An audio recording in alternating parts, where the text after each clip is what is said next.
We are back on the Rational Boomer podcast. Hopefully, your day is going well. It is Thursday, and as so often the case on Thursdays, we have our guest, our regular guest, Old Soul, easily the most popular person on the Rational Boomer podcast, and I'm happy to say that people just love Old Soul, and it's always good to see her back.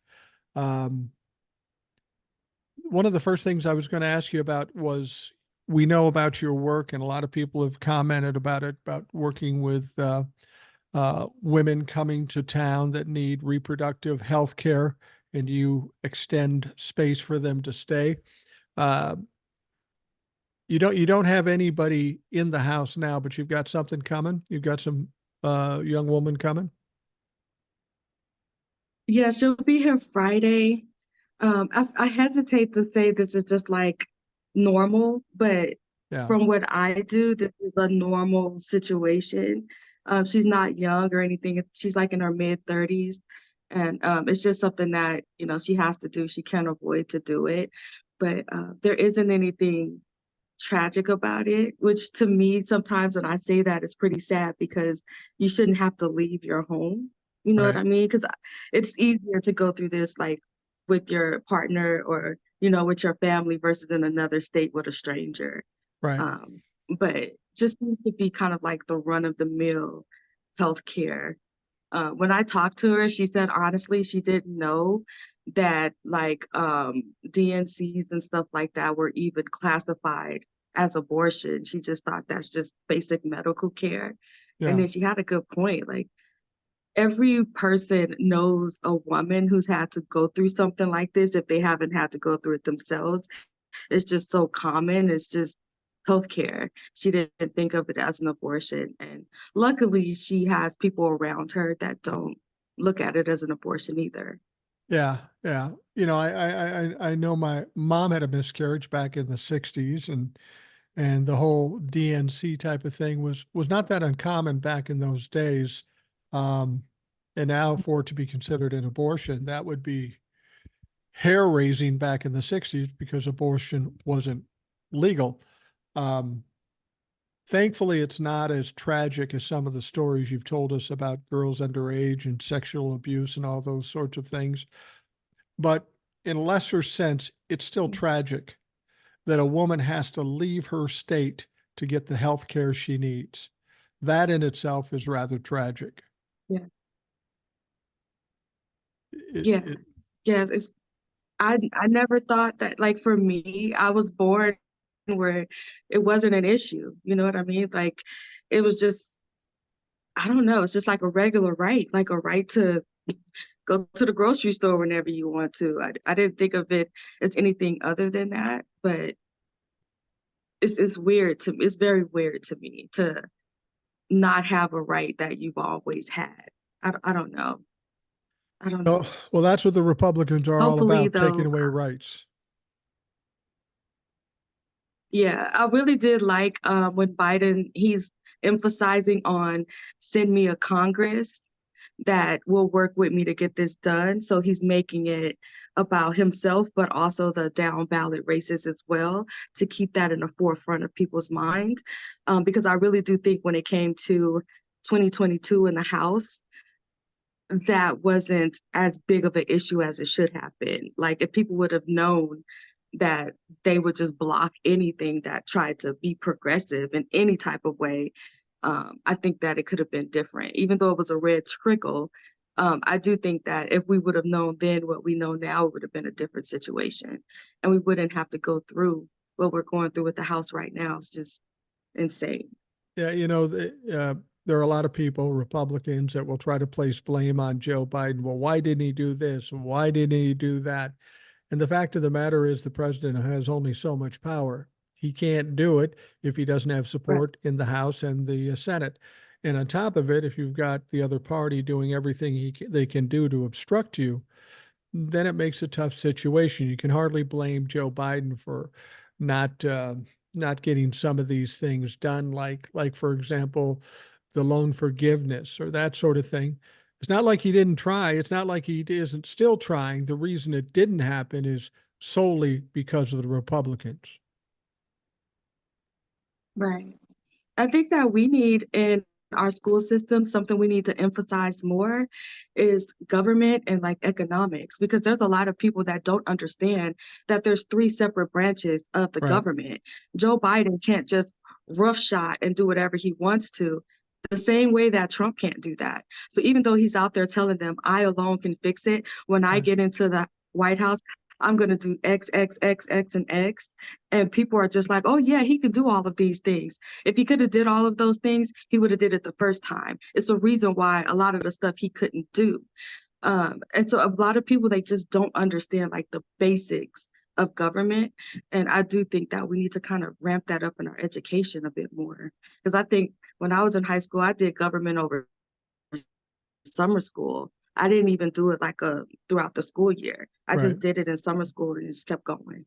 Well, the way Donald Trump is approaching this elections and his plans, however weird they are, plans to be president, maybe he can do some things himself because he wants to turn it into a dictatorship. He wants to disregard Congress. He wants to disregard the Supreme Court and just make his decisions willy nilly. And that's part of the reason why he's not going to get reelected, and part of the reason why we can't reelect him, because he's stupid in the first place. He's evil in the second place, and he doesn't know what the fuck he's doing. We got to get him and all his little toadies that follow everything he says out of the way if we ever hope to get anything done. Yeah, I think what happens with Trump is that he is such a character, like he's such a buffoon that like the casual viewer of politics, they wouldn't see him as dangerous. You know, like he's just so incompetent. How could he ever be dangerous? Right. And it's just kind of like Donald Trump giving into his worst impulses, Donald Trump being able to be bought, and his ability to keep some of the like most evil people around him is what makes him dangerous. So even though he is incompetent and just, I don't know, just like the biggest idiot I've ever seen in my life, it doesn't mean he's non-threatening. And I do think a lot of people look at him as he's just too stupid, that it kind of glasses over the fact that he really is dangerous. And I think that's what gives him a leg up, is because people don't see him as a threat because he's just so stupid. But it's, stupid people can be dangerous too. And he's definitely one of them. Well, try to tell anybody that if you put a tired toddler in the driver's seat and had them drive you home, they have no mean intentions, but that shit's fucking dangerous. And that's the trouble with Donald Trump. He's like a toddler. Absolutely. He doesn't know what he's talking about. You know, we were talking about you and your work with the women that come to town and stay with you, and tragedies. And I wanted to bring this up. I knew you'd be upset by this. I was surprised you hadn't heard it. It just came out a little bit ago. But we spent some time talking about this transgender child, 10th grader in Oklahoma. Uh, their name was Nex Benedict. Now you remember how this all went down. This Nex Benedict got bullied and was beaten up in a bathroom. Her head slammed against the floor and maybe was unconscious for a while. Ended up in a hospital. Seemed to be okay at that point. Then sent her home right away, or sent them home right away, probably sooner than they should have. And then while at home, Nex Benedict died. Now here's the tragic part of the story. Oklahoma's been spinning around here. The police department in this town tried to get her to say, yeah, it was no big deal. And they're trying to cover this thing up. The coroner just came out yesterday and they are calling it officially a suicide. That's fucking appalling. That's embarrassing. That's absolutely ridiculous.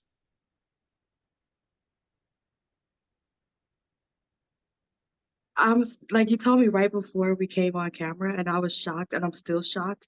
I'm at a loss for words because they were beaten in the restroom. They were moved when we didn't know if there was a head injury or a neck injury or anything like that. No school nurse.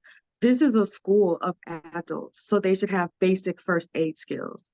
And I guarantee you, if Nex was not non-binary and was going by a he or a she pronoun, that this situation would have been handled completely different.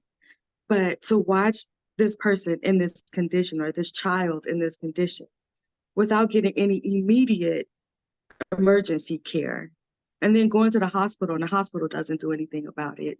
And then they go home and we don't know what transpired from the brain, neck injury, head injury, anything like that.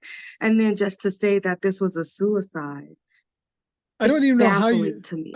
I don't even know It's how you baffling to me. justify that. That makes no sense. You know, you say if Nex had not been transgender or non-binary, it would have been different.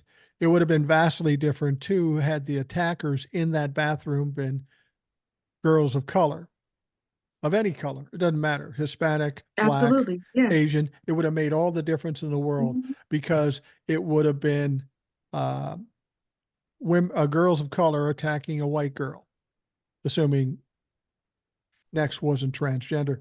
And that's a ridiculous thing about it. And that's the upsetting thing about our legal system. Every state has their own biases in play. And a place like Oklahoma is openly racist, openly against the LGBT community. And it's almost like if something happened to them, well, they deserve it. It was God's will because they're sinning. And that sounds crazy, but I think that's really the attitude.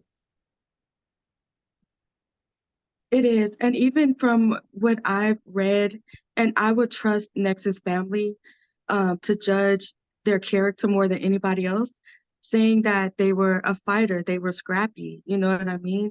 This wasn't a child that was giving up on anything. This was someone Right. who was going to fight back and continue to fight back. Even when you have police officers sitting here trying to tell you to downplay what happened to you. And for a child to sit there and tell a police officer, like, no, this is serious, this has happened. This isn't someone who was just going to give up overnight. Clearly, the ball was dropped, but it's not something where it slipped through the cracks. The ball was dropped intentionally here. Exactly. And I Exactly. really do hope that the family continues to fight to change that cause of death. In addition to that, even though, Next is no longer with us, those girls who did that to Next, they should still be held accountable for the abuse and the pain that they inflicted on their peers. They need to be held accountable for that, regardless of whether Next is here or not. It was a contributing factor to what happened. Even if it was, we know it's not, but let's say that it was suicide. We know that when bullies pick on children, that it can lead to suicide. That's why we have anti-bullying campaigns and anti-bullying laws. And that's why we start to hold these children accountable for their actions, and we try to teach them that this is not the right way to go. So we can't just let them go unpunished for what they did, because it just teaches them that, oh, if we do something bad and that person dies or something happens to that person, we don't have to be held accountable. Right. What kind of lesson is that to teach teenagers? That's insane to me, to just let them get away with that. It is I true. hope the family continues to fight, but moreover, I hope that people continue to have this family's back and continue to push pressure on the coroner and the state to bring justice to Next, because they deserve that. It's horrible. I can't Well, even imagine that. well, one thing to consider too, I believe the federal government the federal judiciary is involved too, because it does appear to be a hate crime. So while that may be the case in the state that they're calling it a suicide, that may not be over for those girls. And let's keep our fingers crossed that the federal judicial system will investigate this and find out what truly happened without the biases and the prejudice that clearly Oklahoma, the state of Oklahoma, has. I mean, this is absolutely a travesty of justice. This is ridiculous. It's almost like a sick Mhm. racist joke. You know, it really is Yeah. that that this would happen. You know, somebody gets their head pounded on the ground. They go to the hospital, and the police say, "Oh, it's the worst case of suicide I've ever seen." No, it's not. It's fucking clear. And had the circumstances been different, you'd been all over whoever did the attacking, as long as it was a group of people that you don't like. This happened to be probably little white girls in this white school picking on Nex, and they don't want to ruin their lives. So they're going to cover for them. But in the process, they take a life. No. And there needs to be accountability for that, regardless how old they are. Yeah, the judicial system is not ruining their lives. They ruined their lives when they made that Exactly. choice. Their parents had a hand in ruining their lives when they taught them this racist, bigoted behavior. The school and everyone around them that's spouting this hateful rhetoric, they had a hand in what happened. It's not Nex's fault. And then when you look at all suicide cases that happen, when was the last time you seen a suicide case of someone who beat themselves to death? No, they were beaten to death. You don't beat yourself to death. That makes absolutely no sense at all. And it's just irritating. I know, like, Kamala Harris, like, she made her statements. She was putting pressure on them to make sure that they hold these girls accountable. I hope that she continues that up. I have a feeling that she will. There's no way we should allow this to be swept under the rug. And it's just pissing me off that Republicans are picking and choosing which children they want to be pro-life about. You know what Right. I mean? They want to be pro-life about embryos. They want to be pro-life about straight children. But when it comes to a child of the LGBTQ plus community, all of a sudden they're not pro-life. When it comes to children getting shot up in schools, all of a sudden they're not pro-life. Like, no, you need to be pro-life about all children, period, point blank. It doesn't matter. And that's what's pissing me off about this is they can get upset and get mad and drag Ashley Babbitt's family around like props when she made that decision to take her butt into the Capitol and try to break into a room when she saw guns pointed at her. No, that's not the person you need to be pro-life about. This, what happened to Nex, this is a person that needs someone to stick up for them and to make sure that their legacy continue. And their legacy would be to stop this from happening to other children like them. It's insane to me. It's so insane. It pisses me off. I'm getting And, pissed off, so I'm just gonna calm down. well, and yeah, and you validated something for me here too. I've talked on the show when you weren't on the show, and people always make the comment that um, Old Soul's calm and passive and stuff. And I said, yeah, just don't fucking piss her off though. She has the ability to get angry too. And I can see that you're angry here. I mean, you display a lot of emotions on the show. You cry and you laugh and now you're upset. You have every reason to be upset. Um, I don't know how this is all going to work out, but I'm going to keep a close eye on it because there needs to be some justice. And apparently, the state of Oklahoma is not willing to offer any justice for Nex or her family or anybody else in the LGBT community. This is not going to end well, and it's certainly not over yet.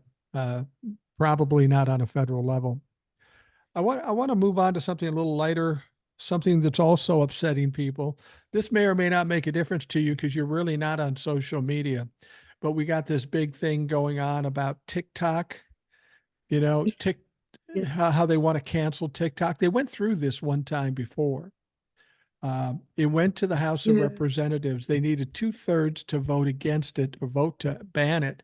And I didn't think they'd get the 2/3 vote, but they did. So the House has voted to essentially ban TikTok. Now it's going to go to the Senate. And probably what's going to happen is Schumer's going to do a Mitch McConnell and sit it on its desk for about 6 months and wait to see what happens. Um, what troubles me about this case is why they want to shut down TikTok. And I think it has more to do with the free exchange of the truth as opposed to whatever Mhm. Chinese meddling could be done in the 2024 election. Because as I've said on the podcast before, we know for a fact that Russia used Facebook and Instagram and Twitter to meddle in the 2016 and Mhm. 2020 elections. So why is it we're not looking at them and looking at TikTok? If we're going to look at TikTok, let's look at them all, but we're not. What was your thought? I know you're not on Mhm. TikTok, but what was your thought when you heard that they were going to try to push this through? The first thing that frustrated me when I heard the bill went through, I was like, Democrats, what the heck are you guys doing? Yeah. We were just like propping up the youth vote, you know what I mean? And they were swinging for Biden, and then you turn around and you just say, you know what? We're going to team up with the Republicans on TikTok. Yeah. On TikTok. And this Why is, would you team up with the Republicans on TikTok and not get anything for it? Now, if you felt that, the Chinese was interfering and all that other kind of stuff, okay, cool, whatever. But why would you do it without getting anything in return? Okay, we'll team up with you on this TikTok, but we need to pass this bill first. We need to have this spending package done first. We'll team up with you on TikTok if we can get aid to Ukraine. We'll team up with you on TikTok if there's like 1,000 other things that they could have did to just exchange. If this is what you were gonna do, don't exchange it for free. That just kind of blew my mind right there at first, that they didn't get anything in return. But then the second thing about it is, I'm like, I don't understand how to me, it's just hypocritical to go after TikTok, but you're not willing to go after Russia for Facebook. And basically, they own our Congress right now. The Republicans in the majority, they are owned by Russia right now. right. So it's just kind of like, you would go after TikTok, but you're going to forget Russia interference in Facebook. You're going to forget Russia's interference in the House of Representatives. That makes no sense. If you're going to go after one of them, you need to go after all of them, period. So it does make it seem like they're picking and choosing whose interference they're going to be comfortable with and whose interference they're not going to be comfortable with. It's just, to me, it's absurd and it's insane. And I'm not even on TikTok. I Well, don't get it. It amazed me that Democrats would jump on board here, and some Democrats from my own home state. Yeah. Now obviously, I'm biased because I'm on TikTok and all that stuff, but things come and go, and if it does, it does. But for the reasoning, I don't understand. If Democrats were to side with taking TikTok down, I'm going to make a comparison. It's really not a good comparison in terms of importance, but it's a similar comparison in terms of numbers of people. If whoever decides to take TikTok down and they do it, it will have a similar effect on voters that overturning Roe v. Wade did. And the reason I say that is because there are 170 million people in America on TikTok. Presumably, they like TikTok. If you do something that's going to piss off or take away something from 170 million Americans, that's a bad idea. I mean, they should have found that out with overturning Roe v. Wade. You took half the country and took their constitutional rights and pissed off 75% of the country by overturning Roe v. Wade. Republicans, I get them not learning a lesson, but fucking Democrats, what are you possibly thinking about? Yeah. Yeah, I think that surprised me the most. I think maybe I'm just used to Republicans and the dumb stuff that they do. But I'm sitting here just like, Democrats, are you serious? Like, offending women. And then on top of that, Republicans are offending women. And then Democrats, you want to go around and offend the youth vote in the middle of an election year. That's just, I don't get that part. I don't get it. I'm hoping that it just sits on Schumer's desk and he just like lets it chill until whenever. But to me, I just think it was a bad move. And it's just like, if you're worried about interference in the elections, you have to address the problem and not just put all the blame on one app. Like most people, when it came to Hillary Clinton and her emails and all this other crap that they were running around saying, even when they were doing the whole birtherism thing with Obama, that was starting on Facebook. Everybody's old uncle and grandma, whoever, were picking this crap up off of Facebook. So where was that type of outrage when it came to that? So I guess maybe they have a problem with, if an American company owns an app and the American company is allowing the interference, then it's okay. Yeah, but when okay a Chinese company primarily owns the app and are going for interference, then it's not okay. And it's just like, no, it shouldn't be interference, period, regardless of who owns the app. I would just like to see a more even hand when it comes to interference in the election than just coming down so hard on one app when that is not the root cause of the problem. And you have to deal with the root cause of the problem first. You can't can't put a Band-Aid over an open wound. That doesn't help, doesn't do anything. Well, Old Soul, I was looking at the situation, crunching the numbers, and I don't want to spring this on you without a heads up. But I was looking at the numbers with TikTok. 170 million people use TikTok. That's a lot of motherfucking people. Joe Biden got 81 million votes, and that won him the presidential election. And, I'm not big on third parties. I don't think they have a lot of support, and I don't think they're really going to do much.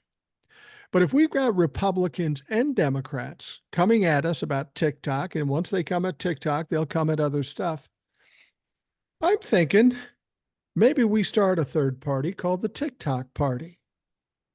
I mean, think about this. You got a president and a vice president, and I'm not saying who, but you got two people that got loud mouths and talk some shit.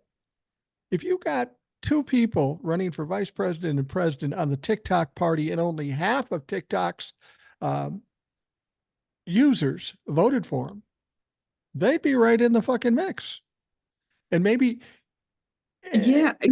and I say that kiddingly, but what I'm saying is, when you drum up a lot of shit, that gets noticed by the politicians. Unnecessarily. And then now all of a sudden you have Trump running around talking about, yay, TikTok, go TikTok. Why would you give him that win? When I say like we step on our own feet all the time, it's constant. Why would you do that? Why would you do that? Now you got Trump out here. He's pro TikTok. Now we know it's because he got bought off, but other people, they don't really care about that. They just care about his intentions. And then on top of that, Biden found a new way to address his issue with his age by saying it's not about your age, it's about how old your ideas are or how new and fresh your ideas are. TikTok is new, it's fresh, it's the younger generation that's dominating that particular app. So now you want to sit there and say that you have new, fresh, progressive ideas. Donald Trump doesn't, but you would be okay with banning TikTok and Donald Trump wouldn't be. It's undercutting your age argument. I don't understand that at all. Well, and the thing about it. And the thing about it is 20 years from now, there's an excellent chance that whoever is president of the United States used TikTok when they were young. It's more than likely, just as much as Ronald Reagan read the LA Times, That's the level of usage. Isn't Biden on TikTok now? He's on TikTok, but he's going to sign it if the bill comes to his now, I'm not saying that Old Soul and I are investigating the prospect of running for president and vice president. She'd be president, of course. I'm the lazy fucker. I'm not saying we're investigating it, but I'm not saying we're not on the TikTok party. It reminds me back in the 70s when Joe Walsh ran for president on the keg party. It's along those same lines. It's serious, but not serious. But the point is we got to make some noise, and we've got to show, Joe said something in the State of the Union. He looked at the Supreme Court regarding Roe v. Wade, and he says, I don't think you understand the power of women, but you're going to see it. And I don't know that politicians understand the power of the young people in this country, but they're going to see it. I mean, they should understand it because they're the ones who have flipped elections, who have put abortion rights on special elections. They're the ones that prevented the red wave. How they don't understand the power of the youth vote is beyond me. I think if Joe Biden wanted to do a boss move, he would just do a veto. But hopefully Schumer just sits it on his desk and let it create dust for a little while. But even after that, you're still going to have to address the issue. And I just don't think just cutting off the app is the way to go. I know it's like a process to that. It's not something that'll happen overnight, but I don't get it. I don't understand why you would want to regulate one app and not all of them. That's my biggest problem right there. It's just singling out that one because it's okay for Americans to allow other countries to interfere in the elections. But when the other country does it directly, it's not okay. Instead of saying, no, it's not okay, period. You know what I mean? Especially when something like True Social is out there and is blatantly trying to influence elections and people and lying about it constantly. That's the ironic thing about this. Mm. I don't understand why Trump is allowed to have the platform he has, but no one is addressing that, but they would address TikTok. To me, it just doesn't make sense. I don't get it. I don't understand. And I'm not even on TikTok. So Right. to me, it's bad timing. It's bad optics. It's a bad idea. I don't see anything good coming out of it, but I do understand some people's argument if the Chinese is that heavily involved in it. But then I don't understand the argument because Russia is so heavily involved in everything else. So I don't know. Well, I think people don't I understand guess this what's, is something we just have to see what happens. yeah, but I don't know that people really understand what will happen if it passes through the Senate. Put it this way, Mhm. the likelihood of it passing through the Senate is slim, mainly because I don't think Schumer will put it up for a vote. He'll sit on it like Mitch McConnell did. But say it did pass the Senate and it was signed Mhm. by Joe Biden. Here's what happens.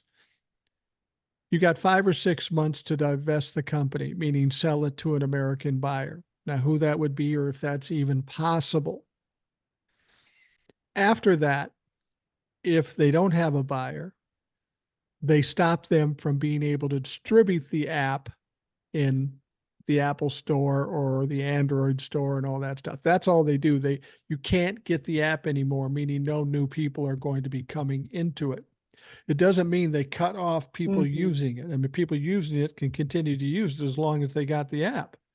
And then ultimately down Mhm. the road, there may be something where they could shut it down, but we're talking minimum a year, year and a half before anything like that could happen. And everything would have to happen in the favor of doing it. And I think it's going to get jammed up in the Senate. We kind of went through this one time before and it just kind of faded away.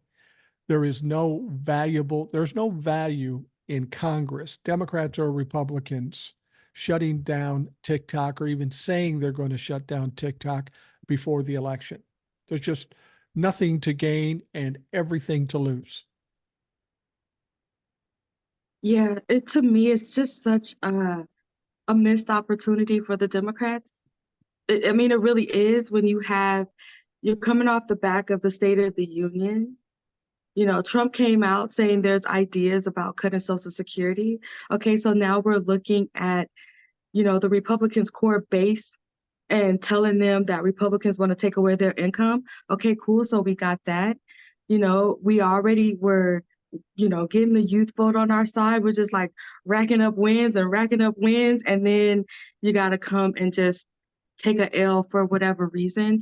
I think that this would have been a good opportunity to play hardball and try to get something in exchange for that, but also just rack up a lot more of the Yeah. youth vote. It was just to go against the Republicans on this. This was the perfect opportunity to do that. And I feel like they just fumbled it. And I don't know if that's like in the DNA of Democrats or what, but it's almost like, okay, we're catching steam and momentum. Things are going good. And for some reason, they always just have to throw some cold water on it. I don't get that part about it, but It's absolutely all stupid. right. Like I say, there's no good reason to even talk about it before the election. Get through the election. If you want to shut it down after that point, then do what you're going to do. But doing it before the election is going to do nothing but hurt you. And you're right, it's a missed opportunity. The Democrats wanting to Mhm. get the youth on their side, and they largely have with the Roe v. Wade thing. But then we've got all this talk about Israel and how young people Right. are siding with Israel. This is a way to pull them back, and that's what they should have done. Hopefully, the Senate will see it Mhm. through. I mean, you got to understand the House of Representatives is like a fucking loony bin. It's just weird people all over the House of Representatives. The Senate's a much different situation. I have to tell you that loony bins honestly are more calm than the House of Representatives. I'm not going to ask you They're how you not know this that. chaotic. I don't want to know how you know that. They're more calm than the House of Representatives. I'm telling you. And if a loony bin ever got that hyped up, there's a nurse around the corner with something that's going to calm them down real quick. Yeah. So I'm telling you, that's far worse than a loony bin. I don't think there's people in the sane asylums right now like, don't compare us to them. I'm going to start talking about this. I think this is going to carry over into the second half, but down in Georgia, we're waiting for a couple of things. Judge McAfee said he's going to come out this week with a decision on as to whether or not Fonnie Willis will be disqualified from a RICO case. I don't, for any reason, see how she could be disqualified. There wasn't one shred of evidence to do that. But in addition, he quashed 6 charges, 3 of them against Donald Trump. And now people are running around saying, "Oh my God, it's fixed, it's fixed." And people are just getting too hyped up about it. First of all, he's got 30 some charges. Donald Trump has 30 some charges against him. Maybe it's 20. It's a lot. And canceling those 3 charges really doesn't mean anything. But they didn't just quash them and throw them away. Basically, what the judge said is, okay, they're charges. You didn't give me the complete information to understand that these are charges. So now you got to go back and come up with a better presentation of it. They did it only temporarily. You know, the DA, Fonnie Willis, is going to go back and reconstruct it and then apply it. And it's a pain in the ass, but it's not like Donald Trump won anything here, and it's really not like Fonnie Willis lost anything. It's just not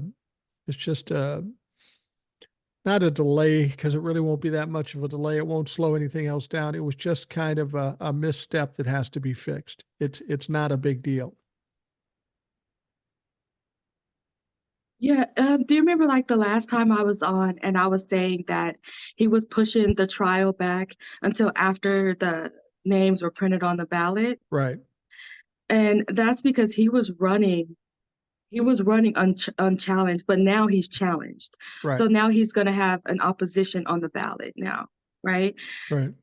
I'm looking at it as purely political. He has to run for office again, and now he has someone that he's running against. So now he's put in a position to where he has to straddle the fence because of the state that he lives in. He's got to find a way to seem non-biased, but at the same time, not outrage the right, not outrage the left. And I think now all of a sudden he's going to have to try to walk this tightrope when you're a judge and you should just be about justice and calling it straight down the line, fair, not fair. But I think that he is looking at it as from a political stance, and I think he may start making some stuff that's questionable. And I do think that's just because he's having his reelection in the back of his mind with every decision that he makes in regards to this case. And I think that he's trying to give a little bit to each side at this point, is how I'm looking at it. Well, you said that last time. I think it was last time we talked. We were talking about Judge McAfee in Fulton County, and you sensed at that point that some of his decisions were politically based. And like you said, under a perfect world, it should be all just rule of law and not have politics enter into this. But now, as we go a week or so later, it's starting to look like you're absolutely right.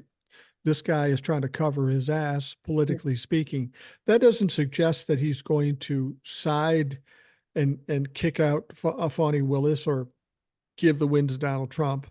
I mean, because that's a bridge too far. And if he does something outrageous, he's going to end up getting the same thing that Aileen Cannon in Florida is going to get. You can't just go rogue on the situation and do whatever you want.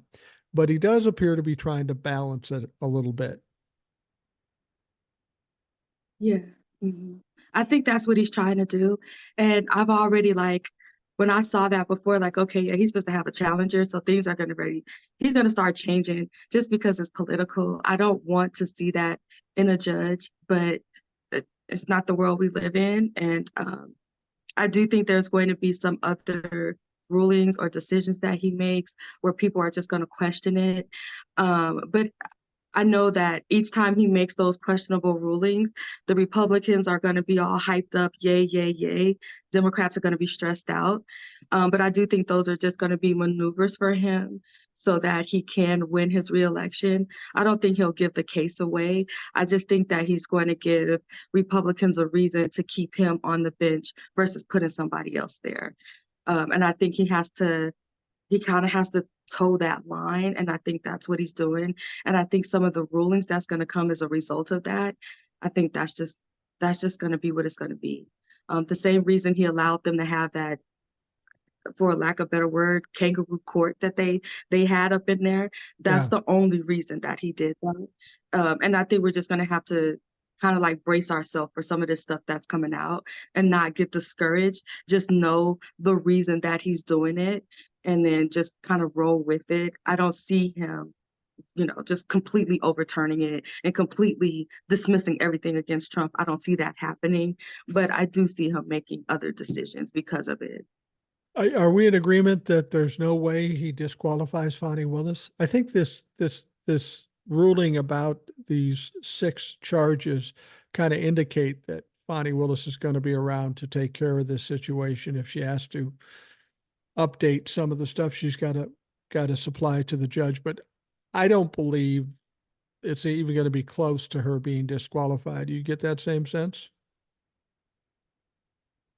Yeah, I don't think that she will. I think this move right here is just kind of like him throwing out a signal that he's fair and balanced, like, let me dismiss a few of the charges to make it look like I'm really considering this, really thinking into this, that there's some kind of validity here. I'm considering everything, all angles, all whatever. I think that's pretty much what it is. And he picked maybe like the weakest parts of the case to do that with. And that's just how I'm looking at it. It's just political decisions that he's making, unfortunately. Maybe he's just trying to soften the blow because he knows that a lot of Republicans are going to be pissed off when they don't disqualify her. So you just, it's They're gonna be pissed off regardless. yeah. Those people are not happy. They stay pissed off. And when they're not pissed off, they're gonna look for a reason to be pissed off. Yeah, that's true. That is absolutely true. Well, it'll be interesting to see. I mean, this Thursday here, we could be hearing from Judge McAfee regarding Fani Willis today or tomorrow. So it's imminent. And then hopefully once we get that decided, Fani Willis isn't disqualified, we can get this court case back on track and get headed toward a fucking trial, because that one's going to be an interesting one with Donald Trump and the RICO charges. This is not going to be pleasant for him. I tell you what, old soul, we're going to take a quick break and we'll be right back.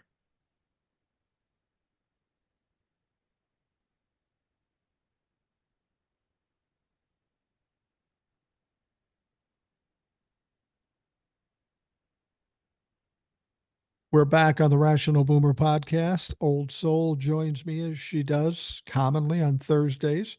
And Old Soul, you brought up something in the break that you seem to be anxious to talk about, and that is the witness number 5 down in the classified documents case in Florida. We had a news story this past week, so I'm going to shut up and listen because I learn a lot from you. When I heard him say that the reason that he was coming out is because he thought that Judge Cannon was going to release the names of the witnesses, and he wanted to come out and get ahead of it before she did that. Right. That made me think, because one of the things that he said is what we know as the public, it doesn't even scratch the surface of how bad it was. Oh, and he absolutely. gave a couple of examples. And, he gave a couple examples. So it made me think to myself, what we don't know, she knows. Right. So she knows how bad it is. She knows how corrupt Trump was. She knows how far he went to try to hide this evidence. And she knows how sensitive these documents are. And yet she is still covering for Donald Trump. I just look at her as just as bad as Trump, because when you know how dangerous he is, like, you see what we don't see. The reason that Jack Smith pushes so hard is because he knows how dangerous it is. He knows what a threat it is. He knows how serious it is. And so he's going at it with everything that he has. She knows the same thing, but she's going the opposite route. She's trying to cover for Trump. I don't understand why she has not been taken off this case yet. Well, I think I she will. think from I think just she will be. knowing that alone should be enough to get her kicked off. So I'm just sitting here and I'm like, okay, Jack Smith knows what he's doing. He knows what he's doing. He knows what he's doing. But maybe I just don't have enough patience as he does, because I'm like, if you don't pull the trigger now, when are you going to pull it? You can't wait until a week before the trial and try to pull that trigger. I think he has more than enough evidence to get this heifer gone. I don't Well, understand it, especially hearing him, some of the examples that he gave about what Trump was doing, what the Walt Nader was saying, and all that other stuff. There is absolutely no way that she should be on this case running interference for Trump. I just feel so frustrated that she well, is doing this. I'm not even mad at Trump at this point, because Trump is being Trump. He's doing his regular delay tactics and all that other crap. But Eileen Cannon is really pissing me off. And the fact that she's not being held accountable has me even like more upset that she knows this information and she is still willing to cover for him. It's now, beyond me at this point. old soul, you got to settle down, because we're going to have Trumplefucks coming on here, listen to this show, and go, "Why did Mike have that angry black woman on there?" Maybe I'm just angry when I'm under the weather. I don't know. That But may be. That I was may just be. so irritated when I heard him say what he said. Well, I, consider a couple things. I was First so of, confused. first of all, we need to tell the people, when we talk about witness number 5, the story that came out was he's one of the witnesses that worked in Mar-a-Lago, and he claims that he and Donald Trump's body man, Walt Nauta, on the day that Trump and his lawyers were talking to the FBI, that same day, Walt Nauta and he, witness number 5, moved luggage and boxes to a plane that ultimately went to Bedminster in New Jersey. It wasn't until afterwards he realized that these boxes, these white Baker boxes, look exactly like the boxes where the documents were found. So immediately it comes to mind, oh, that motherfucker was sending documents to New Jersey, which makes a certain amount of sense because we knew he was at least flashing one of them around during an interview with some Yeah. journalist. Okay. So he's trying to get ahead of it, as you said. And everybody, including me, is wondering why Aileen Cannon hasn't been taken off this case. And there's maybe one consideration for this.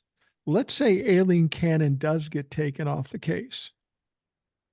Then what happens? They get a new judge. Then is there some ridiculous delay or concerns? I don't know if you get a mistrial or whatever it is. I think maybe what Jack is doing, and it just came to me in the last few days, maybe he's trying to hamstring her so much and make her so scared that we can continue doing it the way we're doing it, but she's afraid to go off track anymore because she knows her career's hanging in the balance. That may be the more expeditious way to get this done than to kick her off and bring somebody else in, because God knows how long that's going to take once that starts. I don't know that that's true, but if I'm thinking about this, what's my best option? Do I kick her off? Now, if she does something crazy and it's just ridiculous, he'll get her kicked off. She'll be kicked off. But I get the sense he's almost trying to balance this a little bit.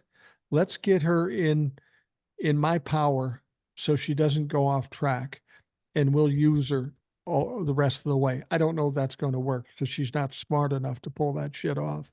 But I don't know. It's hard to say. You would think she's already done enough to be kicked off the case, but not yet.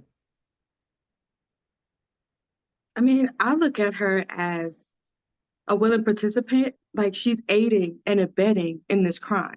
That's just what Absolutely. she's doing. You know what I mean? And I don't know if getting another judge on this case would slow walk it any slower than what she's already doing. If anything, I do think that another judge could come in and actually make rulings. take care of what needs to be taken care of, because right now she's doing all these standing orders and crap like that where you have to abide by it, but it technically is not really a thing. It's like he's operating in this gray area. I would just take my chances of just getting her out, getting somebody who's no nonsense in here, and just go ahead and handle the case. I don't see the point in keeping her on any longer. Yeah, no, So I she can just agree. keep being Trump's left hand in this whole scheme that he has going on. It's ridiculous. It's absolutely ridiculous, especially her knowing what she knows and Right. she's still willing to help him. That's not bias. That's participating in it. You know, Oh, like how far does she have to go before she's gone? yeah. Well, I'm not suggesting that a new judge would slow walk it like she's slow walking it.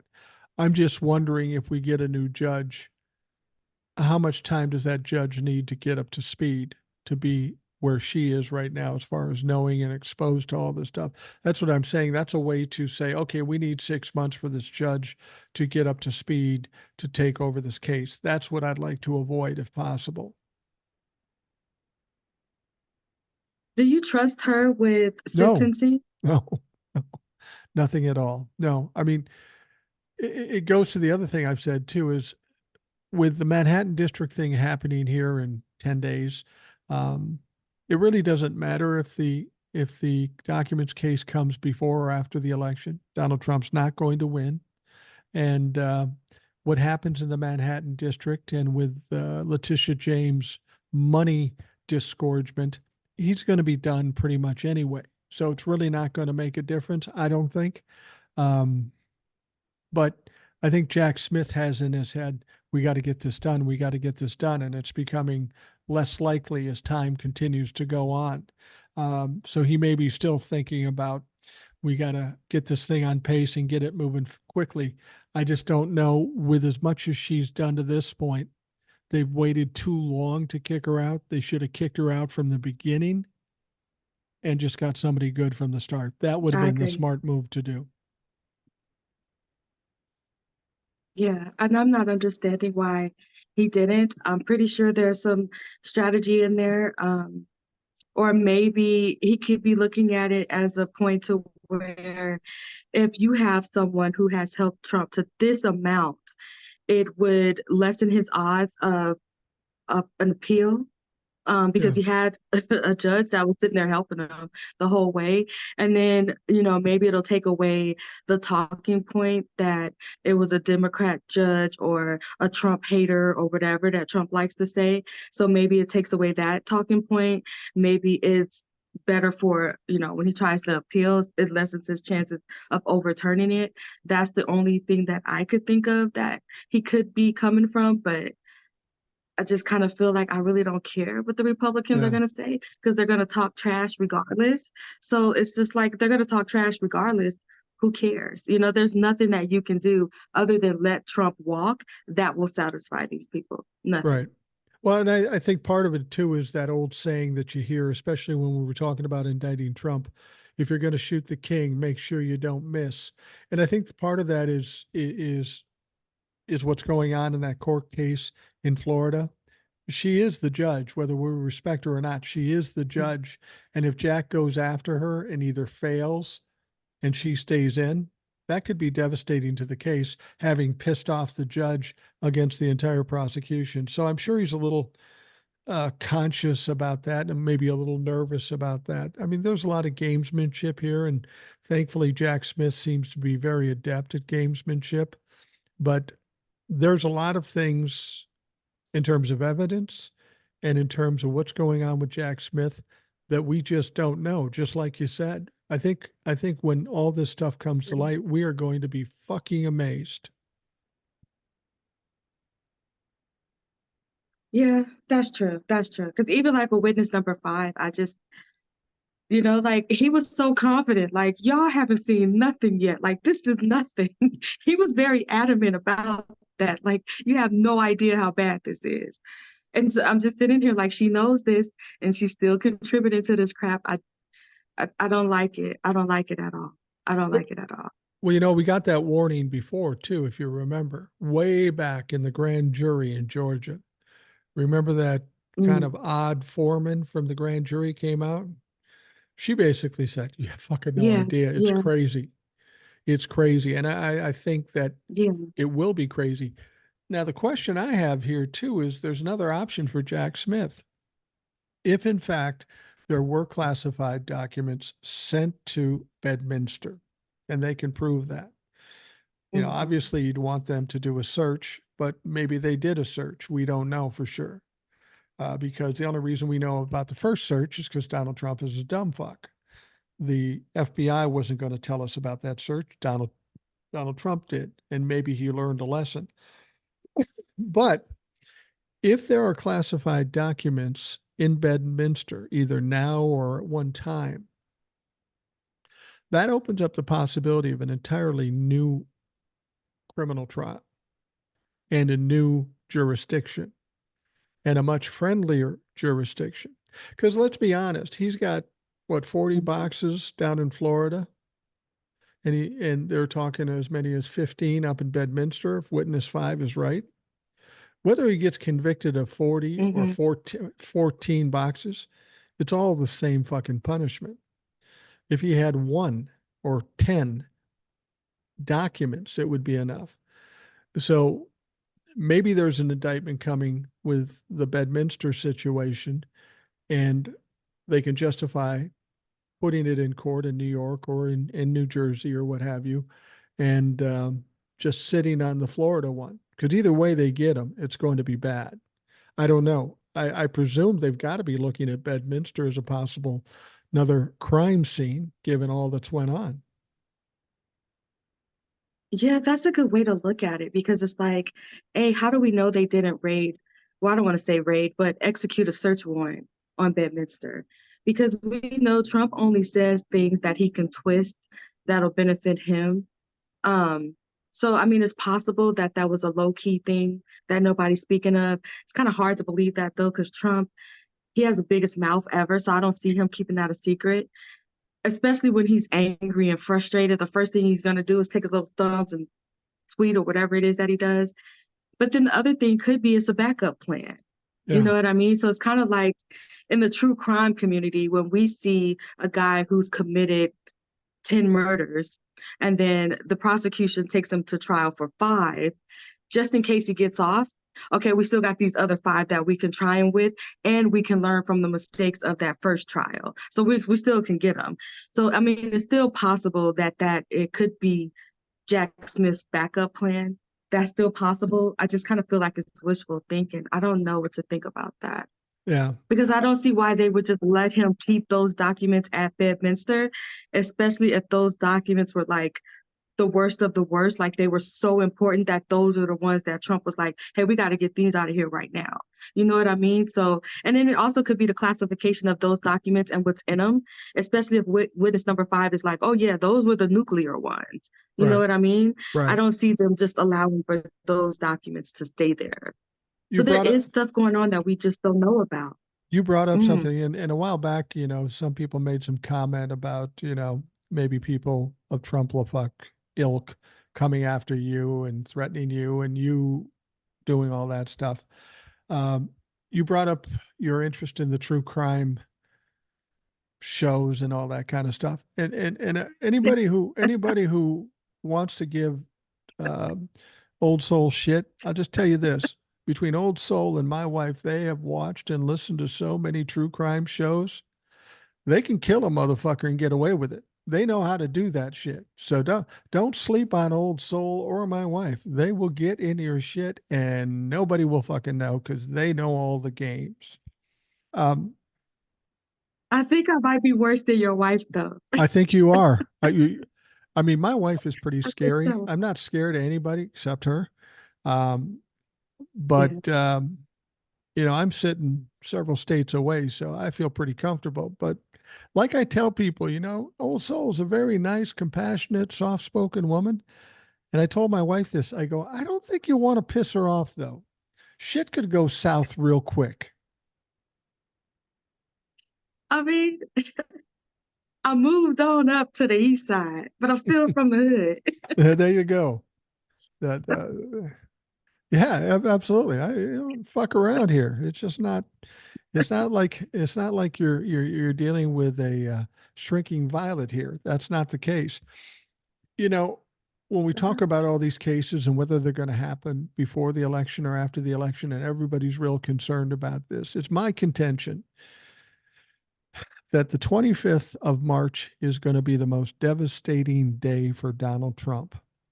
And it may be the breaking point for Donald Trump because on that day, he will have to post a bond for 500 plus million dollars. That's a lot of money. Now, whether he's able to post the bond or he's not, doesn't make a difference. Even if he posts the bond, he's still got a $500 million coming out of his ass. Even if he got it from somebody else in a period of time, that's going to be taken away from him. And he can't access it while it's in the bond. So that fucks him up. And then he goes on trial for his criminal case in the Manhattan district, 34 felony charges. And it's on topics that he feels embarrassed about, topics that they're going to talk about that make him uneasy. And as a narcissist, that is the absolute worst thing you can do to a narcissist. You can put him in jail, you can fine him, but that's not even close to embarrassing him and exposing him for what he is, the loser, the creep, the criminal. And I personally think that 25th of March is going to be a D-Day for Donald Trump because, uh, as the kids used to say, shit's about to get real, you know? And there's not much he can do about it. It's going to happen, and it's going to happen to him, and he can try every trick in the book, but it will be to no avail. Yeah, because even with, like, we already know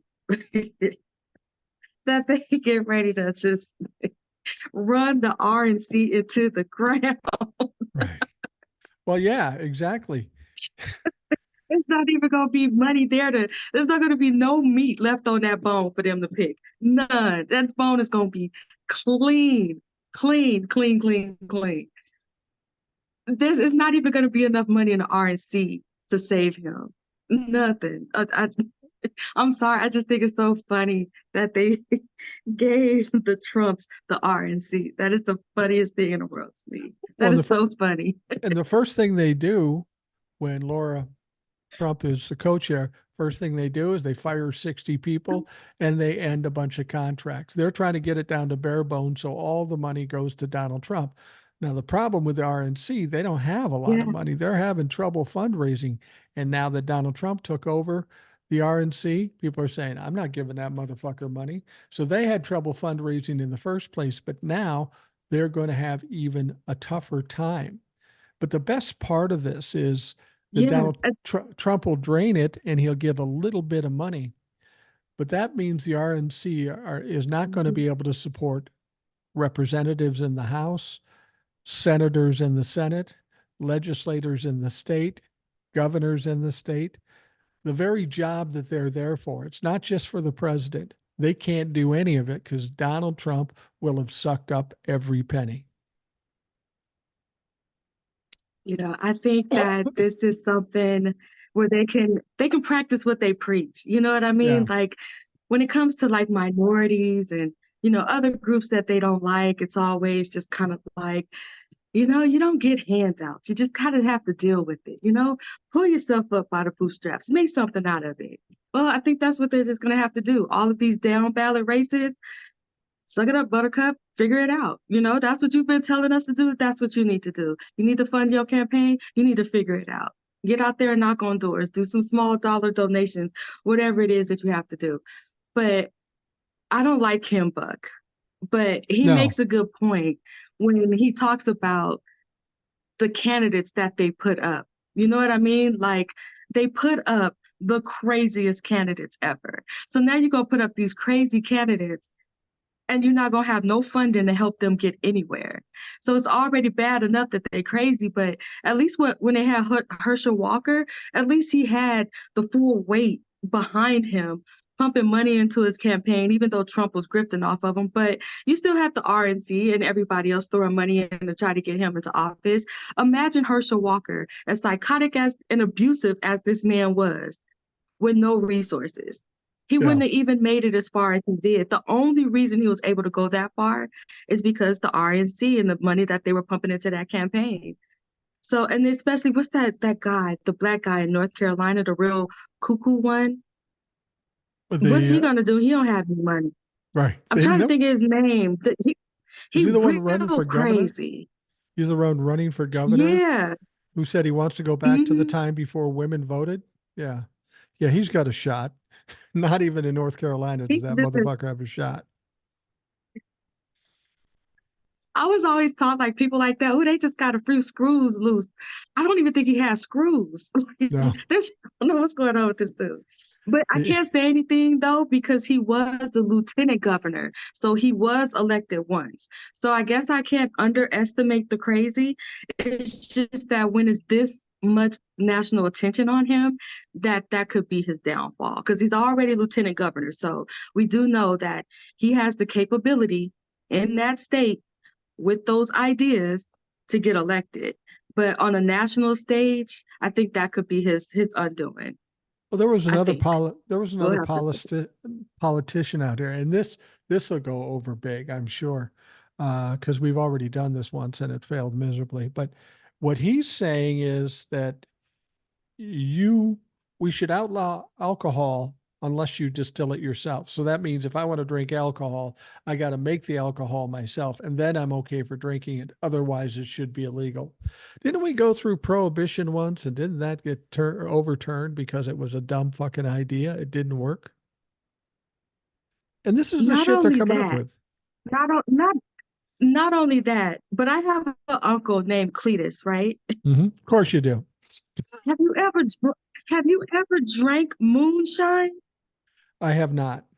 That is the strongest stuff you could ever drink in your life. I don't know, like the percentages off. Like when you look at your regular bottle of alcohol and it says like 30% or whatever it is, you need to try taking some like 60, 70% proof now.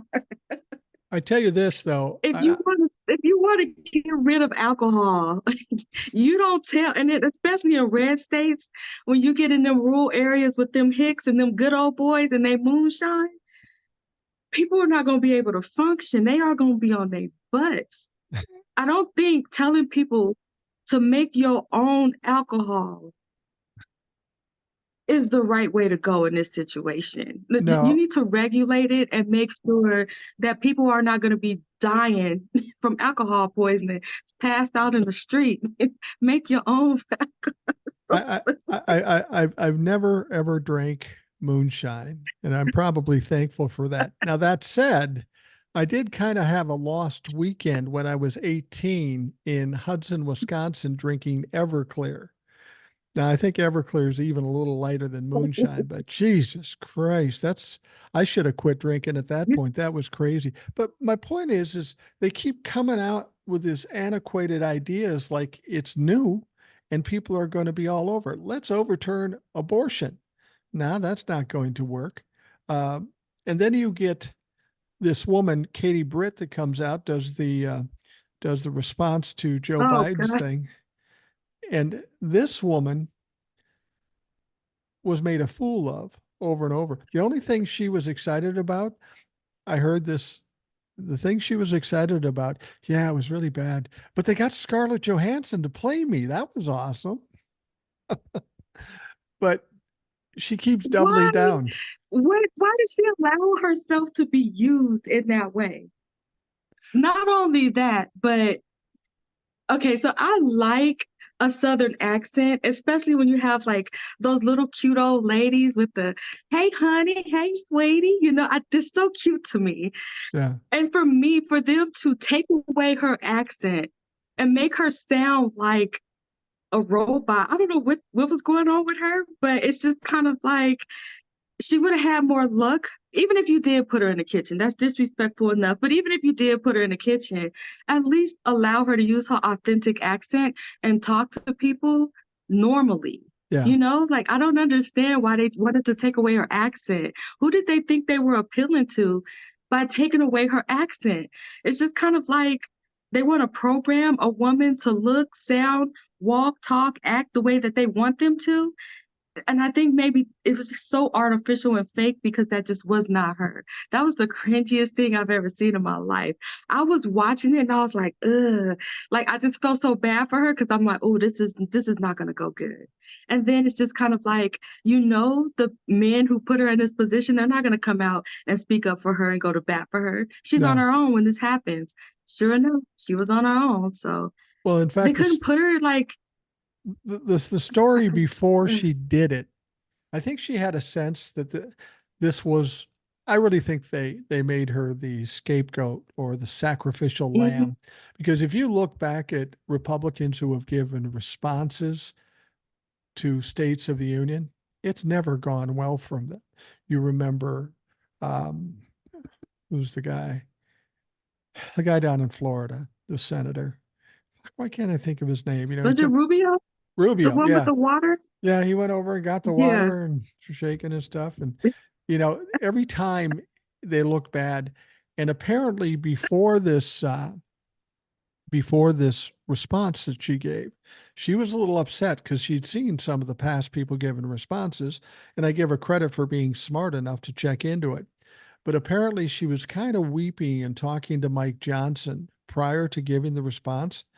And Mike Johnson said, "Oh, no, it'll be Mhm. fine. You'll be fine. It'll be okay." I got to tell you, I don't think I'd trust Mike Johnson if he told me it was going to be okay. She made a bad choice there, and it's going to haunt her for a long time because a lot of people have gone through stuff like that and they never recover from it.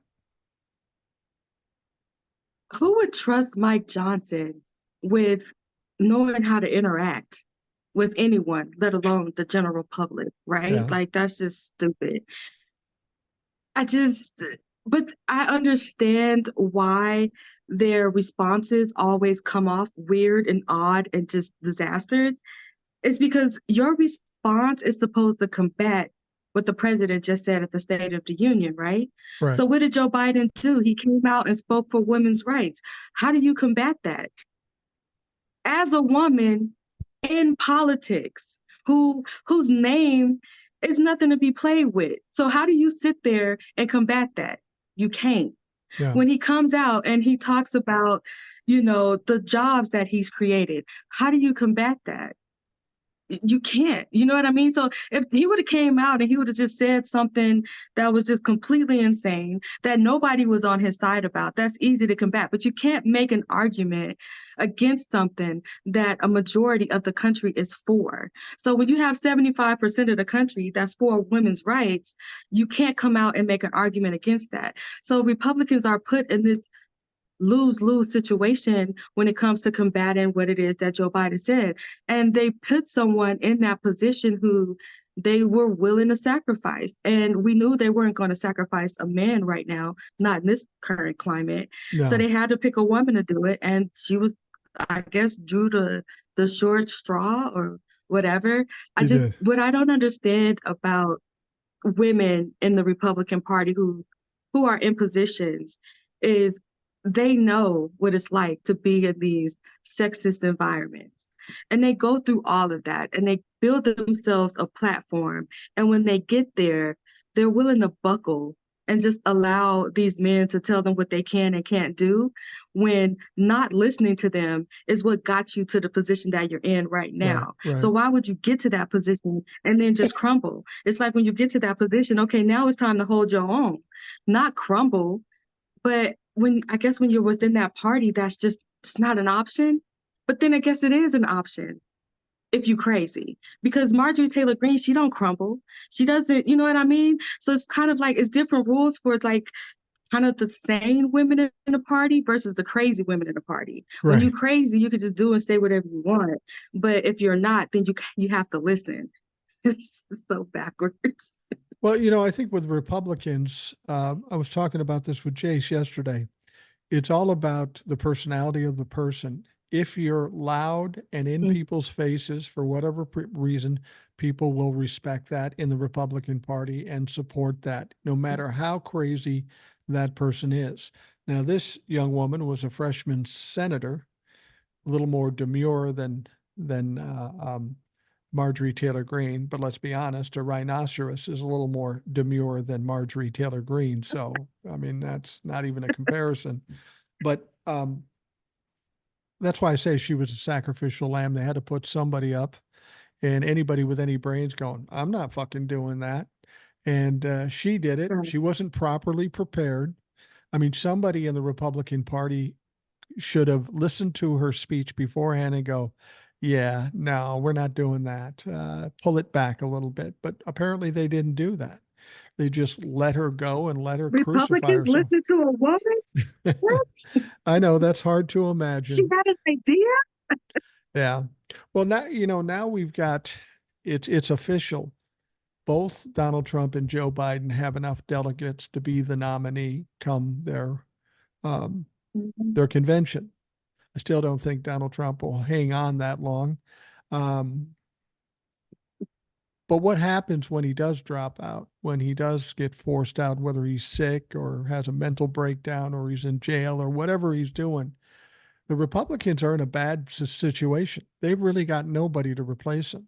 Nikki Haley, they don't want Nikki Haley as a representative or a nominee. She doesn't have enough support anyway. They're really they're really in a tight spot because if it's not Donald Trump, they're fucked because they got nobody that could fucking draw flies. Mm-mm. Especially not, I thought for a second maybe DeSantis would jump back in there, but he's been on a losing streak in Florida. Like Yeah, all these laws and rules and stuff that he's come up with, all that stuff is being overturned. These like lawsuits that the LGBTQ plus community had against the state, they're settling all the lawsuits. So it's pretty much all performative because everything is kind of like being undone. But at the same time, maybe he didn't learn his lesson because he's not personally paying for it. yeah, The Floridians, the taxpayers are paying for that. When they settle these lawsuits, like all these people who hate the LGBTQ plus community, well, their tax dollars is going to pay these settlements to these communities, right, whether they realize it or not. So I right. don't think that DeSantis had that same reputation that he once had. Like he made it look like he just rules Florida with an iron fist and everything is perfect. It's this white dominant male dystopia that's going on out there. We done kicked all the brown people out. We done stopped DEI and affirmative action and all this other crap that he has going on. All of that stuff is slowly being unraveled. And it's being exposed for the ridiculousness that it is. Like, your kids have to sign a permission slip to study Black History Month and all this stupid stuff that he has going on. He's been exposed in a way that he didn't think that he would be exposed. So he doesn't have that same grit that he did when he first No. entered the race. He's pretty much a blob at this point. I don't know what else to say about that man, but I can't Well, think of anybody else that'd jump back in no, who would no. do it. Unless somebody out of the blue jumps back in. But the thing is that in politics, especially Republican politics, once you've been labeled a loser, you lose something, save for Mhm. Donald Trump. But once you're labeled a loser, your stock drops way down and there's really no way back for you. I don't think Ron DeSantis, Nikki Haley, Chris Christie, I don't think any of them can come back because they've already been perceived as losers in this situation. So if they're going to do this, they're going to have to come up with somebody new. And that brings up something I was doing a TikTok about. I don't think that they're gonna I don't think they'll let Trump drop out. I think that when But it what if he comes to keels Trump, over? But what if he like keels over and he just can't do Sherry Lewis and Lamb Chop. You remember Lamb Chop? You stick your hand up the butt, you know what I mean? Just put the hand up the butt, just make that puppet talk. I really do think they will prop this man up. I have no doubt about it. No doubt. They'll prop him up. As Yeah. delusional as he is. See that plaque that he put at Mar-a-Lago? No, no, I didn't. What is it? There's a plaque that he put at Mar-a-Lago, and I forgot what the plaque said. Oh my God, I'll have to look it up, but it's a plaque. It kind of made it seem like there was like some Civil War something that happened on that Oh, that's ground. right. Yeah, yeah, yeah, yeah. I have to look. And it didn't That's happen? delusional. Nothing historical happened on that golf course except for him taking his ex-wife and putting her in a hole in the ground and don't even bother to keep the grave up. Yeah. But for him to put a plaque there to make it look like it's some kind of historical place or something, it's Yeah. completely delusional. And they're still following him and propping him up. I don't think Trump can do anything that they will tell him, okay, that's enough. I Well, don't think they're going to do that. well, I don't think so. that's the same as going in his office at Trump Tower and seeing that picture of him on the cover of Time, which he had made, which wasn't true. I mean, who fucking does that? Who does that? But I at wa- his golf course, he's like the golf club champion for like however many years in a row it is now. It's kind of like Kim And Jong Un. Kim Jong Un. It's said that when he golfs, he never loses, and he never hits anything more than a hole in one. So I'd like to see Kim Jong Un and yeah. Donald Trump play and watch two fat old men fucking look stupid. I wanted to bring up Robert F. Kennedy Jr. though, because I got a laugh out of this. Mm. A lot of people still reach out to me and say, I'm worried about Robert F. Kennedy Jr. If he has a third party, if he's a third party candidate, he could hurt Joe Biden. Well, he's not going to hurt Joe Biden if he's the third party candidate because everything he believes is more Republican sided, anti vax and conspiracy theories. Nobody's that votes for Joe Biden's going to vote for RFK Jr. But then he comes out the other day and he says, well, I'm thinking about a vice presidential candidate.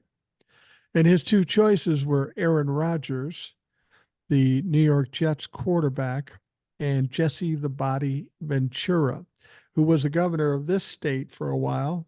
As I told Chase yesterday, we went to the same high school. He's older than I am, so I don't know him. But when Robert F. Kennedy Jr. said that, that told me one thing, and it was very clear. This guy's not a serious candidate. He is nothing but an attention whore with the idea of grifting more money. That's all he's going to do. If he thinks that this gives him legitimacy, he's an idiot. All it does is get him attention, and attention means money to him. And he's trying to get some momentum going because he sees what I see and a lot of people see. He's got nothing going. I don't think he'll even be on the ballot in November. Everything you just said to describe him describes Donald Trump. True, it does. Everything to a T. It does. Attention seeking, everything is just a show. It always, the light spotlight always has to be on him. The moment that it's not, he has to do something to try to grab that attention, suck all of the oxygen out of the room. He is typical man baby Republican. I don't think he would steer any votes away from Biden. I think that he could come in there and do nothing but help Biden. And everything, we know that. Republicans know that. That's why he's no longer on Fox News. That's why he's no longer on Newsmax. They completely kicked him to the curb. Once they found out, the only thing that he could do is cipher votes away from Trump. Then Right. they completely, even Sean Hannity kind of like lost it on him one night. Yeah. I don't look at him as a threat. I don't look at him as serious at all, especially when your own family comes out and say, he's crazy. We should Yeah. probably listen. Yeah. We would, like, well, this is pretty sad. You know what I mean? It's sad that they would take someone with delusions of grandeur and mental illness and exploit that. But I do think that's what they were doing to him until they realized that he's just as crazy as the audience that they're performing for, and they kicked him to the curb. I don't look at him as a threat at all. I don't. well, Maybe I should, but I don't. I don't even take him seriously. I just laugh at him. well, and then they come out with this no labels party. Oh, a third party is going to take away from Joe Biden. No Labels Party was talking about doing this for some time, and then you didn't hear about them for a while because they didn't have enough support. Now they come out and say, well, we're looking at Yeah. putting together a presidential candidate for the 2024 election. Really? Who is it? Because they don't got anybody as yet. They don't even have a fucking candidate. And people are already going, oh my God, no labels. No labels is a joke of a party. They aren't going to garner any more interest Mhm. than RFK Jr. And if the fact that they don't even have a Yeah, candidate yet doesn't tell you something, you're just not paying attention. no, I don't. I think it's just for the attention, or, maybe he just has, some extra money on his hand and nothing better to do. Um, God forbid he used his influence and his wealth to do some good, but that would be too much like right. So I don't take him seriously. I don't even think at this point the Republican Party takes him seriously because they're so focused on Trump. I think just maybe some people who want to vote but can't bring themselves to vote for Biden, but they don't want to vote for Trump. Those would be maybe the ones that would vote for him. But I think those people are more inclined to just stay at home and just say, screw it, than they are to like get up and go vote for him. Well, and this is why I don't have a lot of concerns about the November thing. The Republican Party is so divided. There are people, a significant Mhm. number of people in the Republican Party that just refuse to vote for Donald Trump after all the bullshit we've seen. And as I've said before, it's tough enough if you get your entire party behind you. Donald Trump still needs to get some independents on his side to actually win the election. He's all but lost the independents with the Yeah. Roe v. Wade thing. And now that he's lost a percentage, Mhm. maybe 20, 25% of the Republican Party, there is zero chance of winning. You can't win without that support. And he definitely does not have that support. No, sometimes it feels like to me that it's kind of like if you had, I don't know how to explain it. Like it's almost feeling like, do you want us to win? It seems Because like it. it seems like every time yeah, it seems like every time he gives an interview, especially now, there's somebody at the Biden headquarters that's just watching it. And as soon as that interview goes off, boom, there's another ad that came out and was an attack ad against something that he just said. You know Yeah. what I mean? Like Yeah. when he said the thing about the senior citizens and there's room there for cutting Social Security, it wasn't even 24 hours later that Biden had an ad with his voice saying that versus Biden's voice saying, I will never do anything to Social Security except protect it. You know what I mean? So it's kind of like you're creating ads for Biden every time you open your mouth. But at the same time, he's running for office, so he can't sit down and shut up.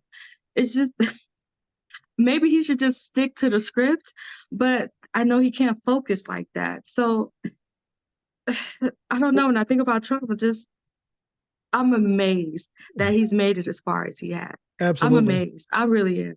I hope that Joe Biden keeps ramping up the attacks and the exposing of Mhm. Donald Trump, because Donald Trump's got a lot of problems. He's having trouble fundraising. The talk is that he doesn't even have enough money to put together real rallies, so he may not be doing the kind of Mhm. rallies he did. Not to mention the fact he has to come up with a shitload of money for Letitia James in less than 2 weeks. Not to mention the fact that he's going to be on trial for 2.5 months and he's going to have to be there every day. Yeah, but He's not got no only money that, and he's but tied up. Trump, yeah, he still owes states money from when he was holding rallies before. Remember like the police officers that would work the overtime to work his rallies and everything that goes into holding a rally.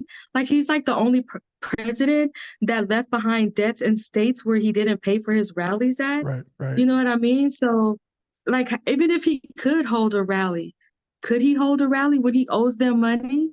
There's already been certain states that's like, you can't come here until you pay your past bill. And then he'll do like the outskirts of the state to avoid paying those bills. I don't, if he could hold a rally, he probably couldn't in certain states that he needs to hold the rallies at. Well, And then, okay, he's I got probably a gonna. question. Yeah, go ahead. Go ahead. How far do you think his cognitive excuses is going to go? So now he's saying that when Swarwell played those clips of his gaffes in the hearing, that those were all AI generated, right? And then before that, and And then before that, he said, anytime I mix up names or this or that, just know I'm doing it on purpose and it's all sarcasm. How far do you think that's going to go with the base? Are they going to seriously tell themselves that it's AI and we're making that up? Are they going to continue to say Donald Trump is the greatest comedian on earth and these are all jokes every time he mixes up Biden for Obama and Nancy for Nikki? It's all just jokes? Or do you think sooner or later that's going to start to, how far do you think that is going to take him? I was Uh, dying to ask you that question well, because they don't really believe that, do they? Do they I, believe that? I think there's some people that do. I think most people of a reasonable mind don't believe it. But I think that what's going to happen with Donald Trump, it's going to get steadily worse for him, his Mm, cognitivism or whatever you call it. Um, he's going to be less cognitive as time goes on. His mistakes will be more obvious. I don't know how they could be more obvious. But mm, this is what Donald Trump's going to say. It's AI and all that stuff. And, at this point, everything Donald Trump has going against him, he has an excuse for. And anybody with a reasonable mind's going, you're like a fucking child here. Everything that goes wrong, you've got an excuse for. Everybody that goes against you is lying. Everybody that is trying to charge you with a crime, it's a hoax. I mean, it just can't be that Donald Trump is right and the rest of the world is wrong. That just doesn't fucking work. And I think it's wearing on people right now. I don't think it has as much impact as it did 6 months ago.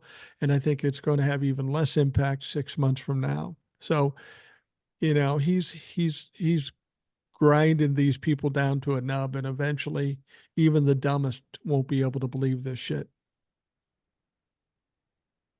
so like basically what you're saying is it's just gonna progressively get worse and it's Yeah. gonna get so worse to the point to where they can't excuse it because it's No. just so obvious that you can't excuse it.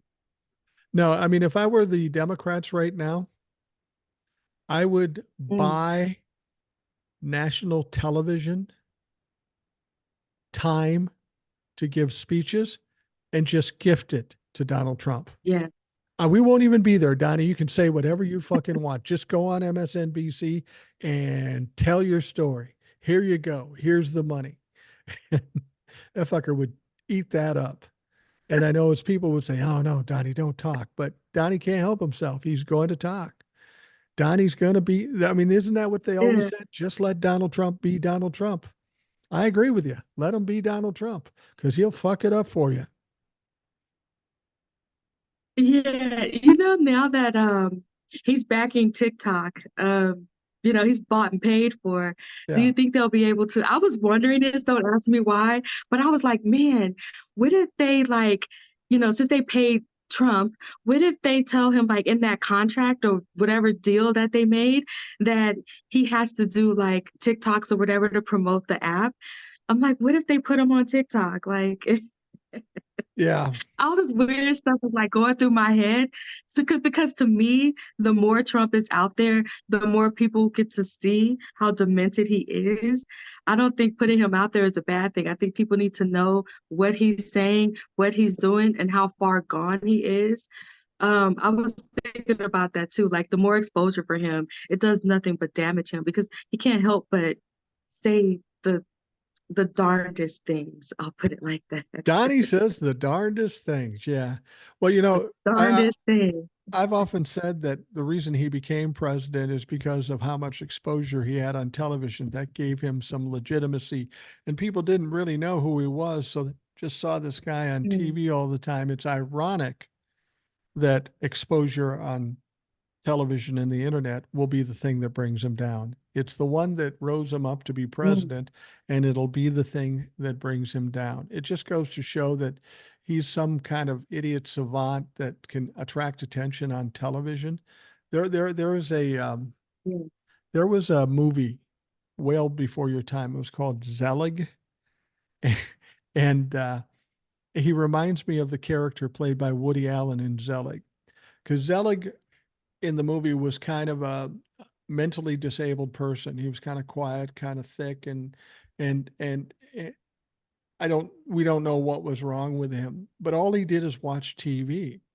And one day somebody asked him a question and he gives a quote from a television show or a movie or something like that. And people go, oh my God, this fucker's so deep and so brilliant.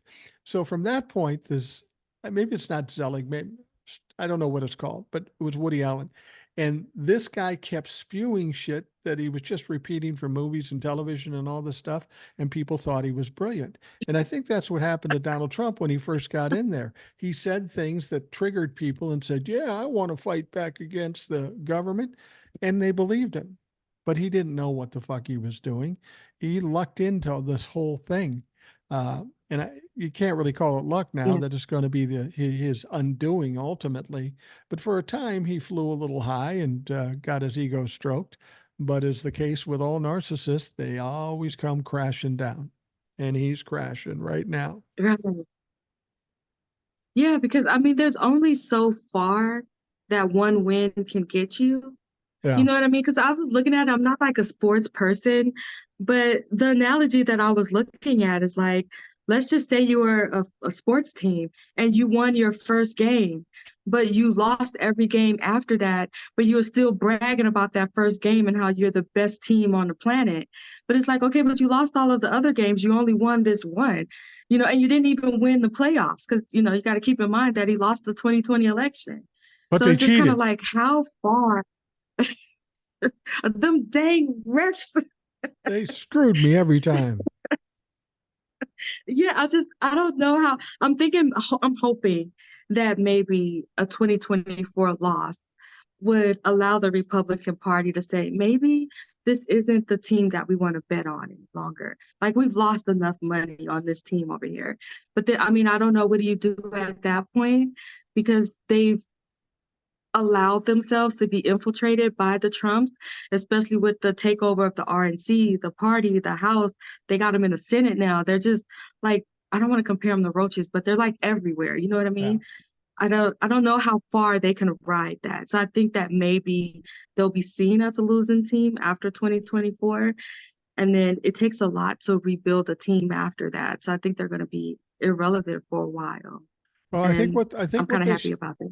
I think what they should do, um, is after the 2024 election, all will be lost. They'll be off of Donald Trump. It's amazing that it's taken them this long, but then they have to rebuild. Who do they rebuild with? They don't really have anybody in the Republican Party that's strong, but I got the answer. What they need to do is they need to go sign Aaron Rodgers to a big contract. He will be retired by then because he's broken and he's a goofy conspiracy theorist and he's very well known. So he'd be the natural heir apparent to Donald Trump, another dumb fuck celebrity that spews lies and bullshit. So that may be the best choice for the Yeah, Republicans at this point.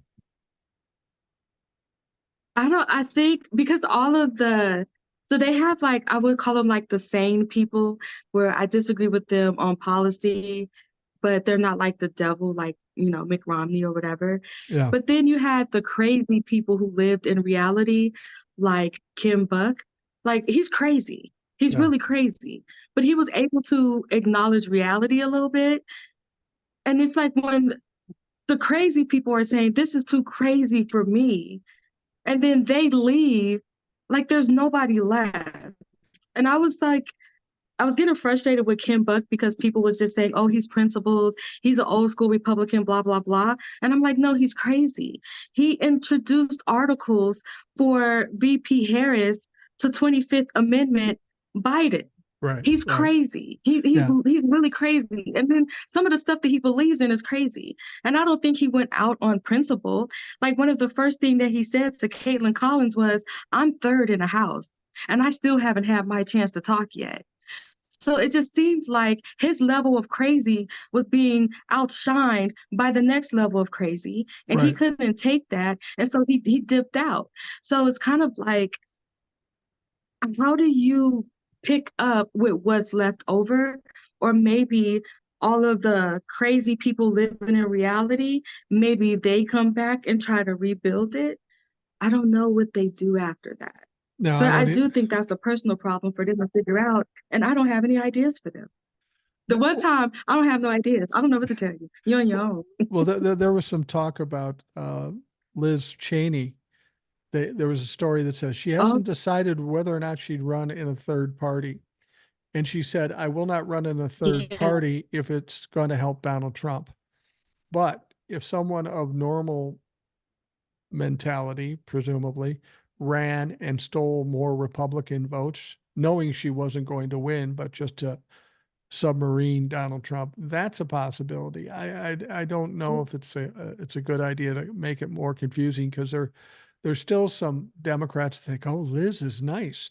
I mean, Liz Cheney, Ken Buck are about the same as Nikki Haley. They're polished a little better, they're smarter, and they can talk better, but they're still fucking crazy, all three of them. Well, yeah, you know what? When you said Liz Cheney's name, that did put a whole nother spin on it because there are some living in reality Republicans, like Kissinger is one of them, you know what I Yeah, mean? yeah. Where Kinzinger. yeah, they could possibly come back and try to rebuild. Yeah, And then they would have a reputation as being those ones who stood up to Trump, went against the grain, you know what I mean? And they would kind of elevate their status a little bit. So I guess there is room for them to rebuild. So I guess I can't say that it's a hopeless cause because there is room. Because Kissinger, he's just like, yeah, I'm not going to leave the Republican Party. I'm just not going to vote for Trump. So there is some of them that's still there. They're just, I guess all of the rhinos, they could rebuild. yeah. Basically, everybody that's labeled a rhino at this point. And I said this when she left the House of Representatives. Liz Cheney's smart. She's a spawn of the devil. Mm. I can see what she's doing here. She's going to walk away, but Did you but call her a spawn? spawn of the devil. Her dad's Dick Cheney. If you know Dick Cheney, you know I'm right. but but she could just lay back up until the world comes crashing down, and then she could end up being the leader of this Yeah. reimagined Republican Party with a normal conservative sense. And she's really the only one that could do it, who's strong enough to do it. So that wouldn't surprise me. Well, also, we're going to wrap things up here. Another rousing conversation, and thank you for Oh, that. wait, I have to tell Grandma Patty, thank you for the information on California. I did not know, and I always appreciate the good information because I had the wrong information. So I had to tell her thank you for that. So thank you, Grandma Patty. Absolutely. I don't claim to be an expert on anything. I just talk about what I see and hear and try to analyze it. Yeah. I have to defer to people smarter than me, people like Old Soul, people like Grandma Patty, or the other folks that come on the show or send emails. There's plenty of folks out there that are smarter than me. There's one thing I wanted to say too.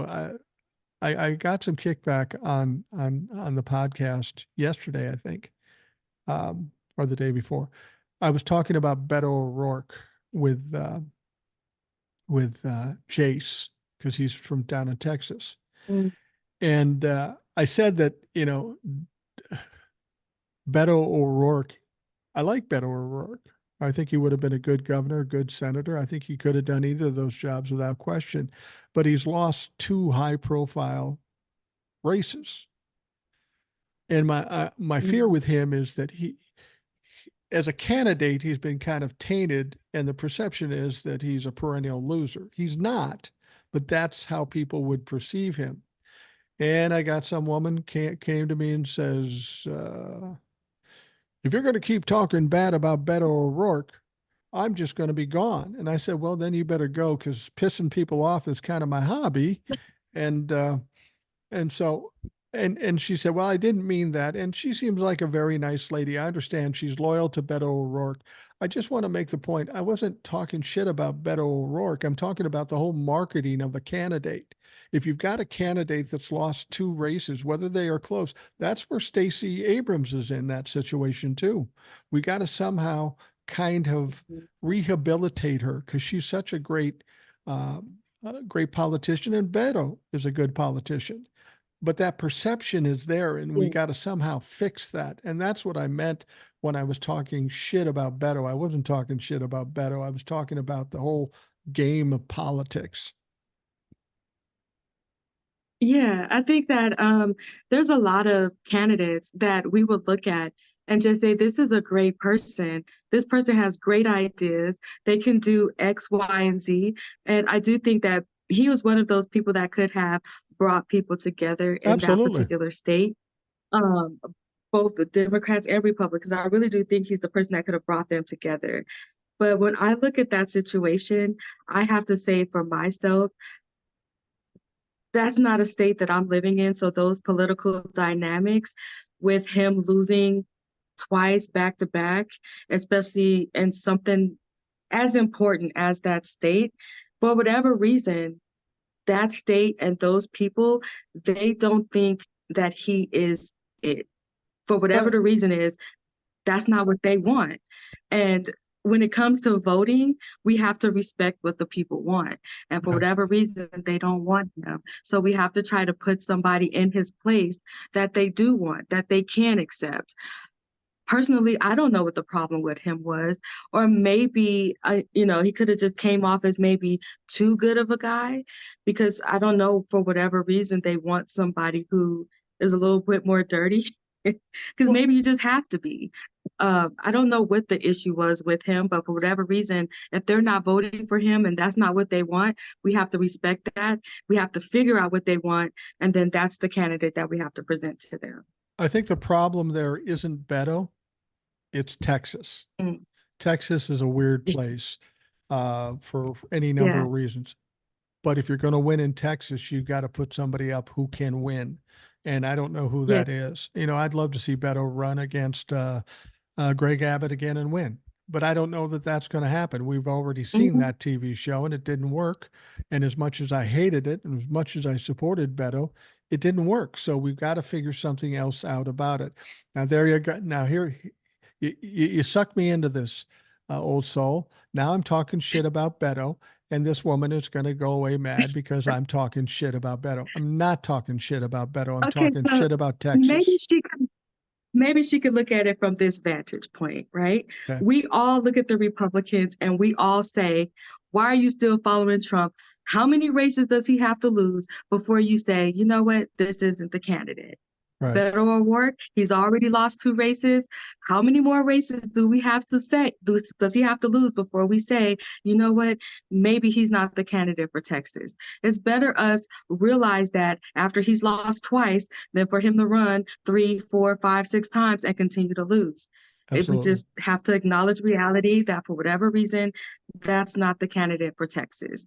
I would beg to differ, but at the same time, we have to respect the people and what they want for their state. And they are saying that that's not the person for him. So we have to present them with someone who is the person for them, someone who can actually win the race. And I do think that a lot of it has to do with maybe the border a little bit. Yeah. They might have thought that he would have been too soft on the border. I think that could have been a part of it also, but you just have to put someone up there that they're willing to go take that chance on and turn that state around. I do think though, once Texas has turned around and they can see the benefit of good governing, that it'll be pretty difficult for Republicans to come back and be kingmakers in that state. Yeah, I think when Texas does change, if they go purple or whatever, maybe Beto can come back and win. And hopefully that's the case. Yeah. But I just want to clarify all that was said right there. That was old soul. That wasn't me. Yeah, I said it. No, let me stop. I said it. Yeah. All right. Well, old soul, we're going to wrap things up for the Rational Boomer podcast. I appreciate you coming on, and it's always fun to talk to you. I always learn a lot when you come on. So thank you very much. All right. For those folks listening, I want to thank you for taking the time out of your day. I hope you have a great day, and we will talk to you again tomorrow.